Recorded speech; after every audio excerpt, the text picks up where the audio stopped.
Students, Neena Hindi classes में आपका स्वागत है। आज हम डीएवी कक्षा 8वीं हिंदी का पार्ट 2 असल धन का भाग 2 करेंगे। पिछली वीडियो में हमने इसका भाग 1 करा था, जो कि पृष्ठ संख्या 4 और 5 था। आज हम भाग 2 में पृष्ठ संख्या 6 और 7 को करेंगे। तो पिछले भाग में आपने देखा कि जब दारा को राजा के दरबार में एक उचित स्थान मिल जाता है तो किस प्रकार से दरबारी उससे चिढ़ने लगते हैं और उसके खिलाफ कुछ कुछ बातें करने लगते हैं। आइए अगली वीडियो में उसके आगे का जानें। दरबारी उसके खिलाफ शाह के कान भरने लगे, परंतु शाह ने उल्टा उन्हें ही डांट दिया। मैं समझता हूँ तुम दारा से जलते हो, इससे अच्छा तो यह होता कि तुम अपने अंदर भी दारा जैसे गुण पैदा करते। अपने को अच्छा बनाना कठिन काम है। अच्छे लोगों में कीड़े निकालना अर्थात कमियां निकालना सबसे सरल काम है। मैं तुम्हारी एक न सुनूंगा, तुम झूठे और दुष्ट हो। शाह के मन में दारा के लिए स्नेह और सम्मान दिन प्रतिदिन बढ़ता ही गया। शाह ने उसे बहुत सा धन दिया। क्या होता है, दरबारी उससे चिढ़ने तो लगे थे, अब वो साथ ही साथ शाह के कान भी भरने लगे, उसके बारे में उल्टी सीधी बातें करने लगे दारा के बारे में। लेकिन शाह उनकी बातों में बिल्कुल भी नहीं आता और वो उल्टा उनको ही डांट देता है। वो कहता है, अगर तुम कुछ कर सकते हो तो दारा जैसे गुण अपने अंदर भी ला के दिखाओ। दूसरों में कमियां निकालना तो बहुत आसान है, लेकिन खुद गुणवान होना बहुत मुश्किल है। तो शाह उनकी बातों में बिल्कुल भी नहीं आता और वो दारा को बहुत ही स्नेह करता है और उससे बहुत ही सम्मान करता है और उसकी बुद्धिमानी से और उसके कामों से खुश होकर उसको बहुत सारा धन भी देता है।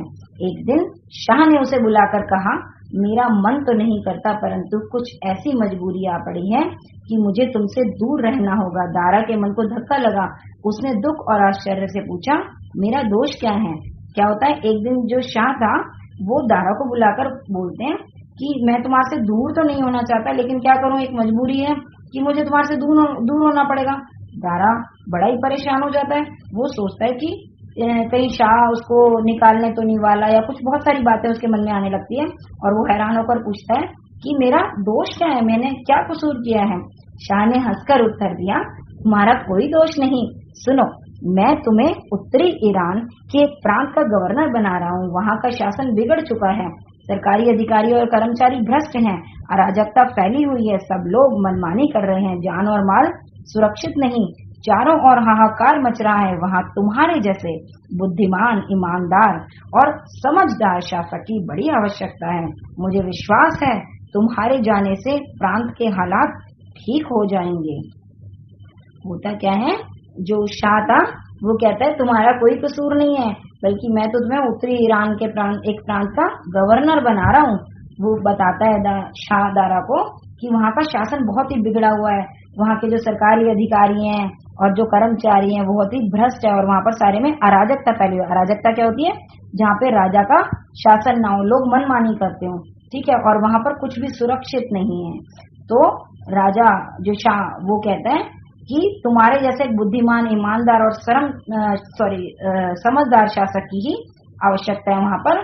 तो इसलिए मैं तुम्हें वहाँ पर भेजना चाहता हूँ, वहाँ का गवर्नर बनाना चाहता हूँ, ताकि वहाँ पर सब कुछ ठीक हो जाए। दारा गवर्नर बनकर उत्तरी प्रांत की ओर चला।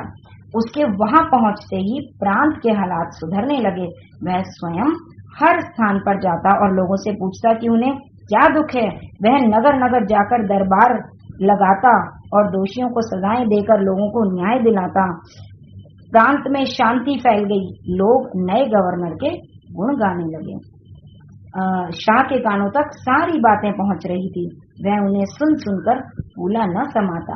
होता क्या है, अब दारा गवर्नर बनकर ईरान के उत्तरी प्रांत तक चला जाता है और वो वहां पर जैसे ही जाता है थोड़े समय में वहां के सारे हालात सुधर जाते हैं।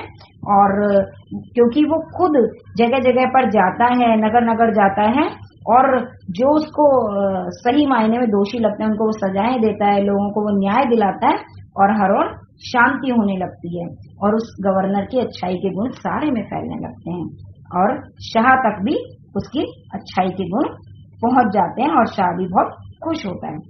दरबारियों की जलन और भी बढ़ गई और वे शाह के कान भरने के लिए नए नए उपाय सोचने लगे। दारा प्रांत के अनेक स्थानों का दौरा घोड़े पर सवार होकर करता था। दौरे पर जाते समय उसके साथ ही एक और घोड़ा भी होता था, उसकी जिसकी पीठ पर एक बड़ा सा बक्सा रखा रहता था। बक्से के बिना दारा कभी नगर से नहीं निकलता था। दरबारियों को एक अवसर मिल गया। उन्होंने शाह से कहा, आप दारा को ईमानदार समझते हैं, परंतु वह बेईमान है। अब जैसे ही वो इतना ज्यादा सम्मान पाने लगता है तो दरबारियों की जलन और ज्यादा बढ़ने लग जाती है। वो तो नए नए उपाय सुझाने लगते हैं किस तरीके से शाह के कानों को भरा जाए और दारा के सम्मान को कम कराया जाए। अब वो होता क्या है, जो दारा है वो जब भी प्रांत के दौरों पर निकलता है, इधर उधर जाता है, घूमता है खुद, तो वो एक घोड़े पर सवार होके जाता है और साथ ही एक दूसरा घोड़ा भी लेकर जाता है और दूसरे घोड़े की पीठ पर एक बक्सा हमेशा होता है। ठीक है। अब जो दरबारी हैं उनको इसी चीज का से उन्होंने एक उपाय निकाल लिया और उन्होंने शाह से कह दिया कि आप जिसको ईमानदार समझते हैं वो तो बहुत ही बेईमान है। तो जो शाह था, शाह ने बिगड़कर कहा, तुम उससे जलते हो इसलिए ऐसी बातें करते हो, तुम मेरे कान नहीं भर सकते। वे बोले, जो हम कह रहे हैं उसके सबूत भी दे सकते हैं। उन्होंने कहा, क्या आप नहीं जानते कि दारा जहाँ भी जाता है अपने साथ एक बक्सा ले जाता है? हाँ, मैंने सुना है। उसने पूछा, हुजूर, आपने कभी सोचा कि उस बक्से में ऐसी क्या वस्तु है?